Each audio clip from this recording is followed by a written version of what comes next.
लोकसभा निवडणुकीच्या 7व्या म्हणजे शेवटच्या टप्प्यात 8 राज्य आणि एका केंद्रशासित प्रदेशातल्या 57 मतदारसंघांसाठी निवडणूक होणार आहे। एकूण 904 उमेदवार या टप्प्यात रिंगणात असतील।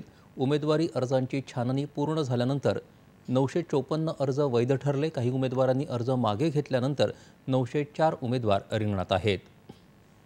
या टप्प्यात बिहार, उत्तर प्रदेश, पंजाब, पश्चिम बंगाल, झारखंड, हिमाचल प्रदेश आणि ओदिशा यासह चंदीगडच्या एका जागेसाठी मतदान होणार आहे।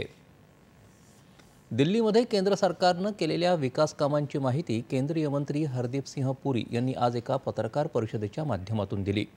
केंद्र सरकारच्या लोककल्याणकारी योजना दिल्लीचे मुख्यमंत्री अरविंद केजरीवाल यांच्या नेतृत्वाखालील सरकारनं लागू केल्याच नाहीत असा आरोप पुरी यांनी यावेळी केला। 5 लाख रुपयांपर्यंत मोफत वैद्यकीय उपचार देणारी आयुष्यमान भारत योजना लागू तर केलीच नाही, मात्र त्यांच्या सरकारचे मोहल्ला क्लिनिकही खूप चांगल्या अवस्थेत नाहीत।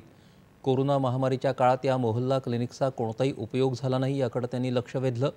2014च्या आधी आप आणि काँग्रेस सरकारनं बंद केलेली लस उत्पादन क्षमता आमच्या सरकारनं सुरू केली। केजरीवाल यांनी स्वतःसाठी शीश महल बांधला, मात्र प्रधानमंत्री आवास योजना आप सरकारनं दिल्लीत लागू केली नाही अशी टीका त्यांनी केली।